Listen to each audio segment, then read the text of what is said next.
কিরে বেলাল, এটা কেমন জুলুম? কতদিন হলো তোমার কণ্ঠের আজান শুনি না। বেলাল রে, তোর কি মন চায় না আমি নবীর জিয়ারতে আসতে? বেলাল আয়, আমি নবীর জিয়ারতে আয় রে বেলাল আয়, কতদিন হলো তোমার কণ্ঠের আজান শুনি না।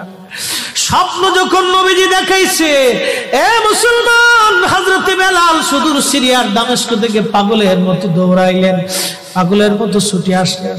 যখন মদিনাতে আসলেন তখন তাহাজ্জুদের সময় চলতেছিল। তাহাজ্জুদের সময় চলার সময় হযরত বেলাল রাদিয়াল্লাহু আনহু কাঠের জালি দিয়ে তখন রওজা শরীফ ঘিরে রাখা ছিল।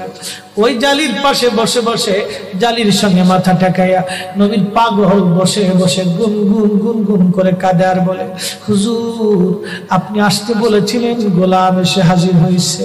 নবী গো, আজান দিতে বলেছেন, আমি আজান দিলে আপনি আগে নামাজে আসতেন, এখন আজান দিলে কি নবী আপনি নামাজে আসবেন? হুজুর এখন আজান দিলে কি আপনি নবী নামাজে আসবেন? নতুন মুয়াজ্জিন আসছে আজান দেওয়ার জন্য, এসে দেখে নবীর মুয়াজ্জিন বেলাল কাঁদে।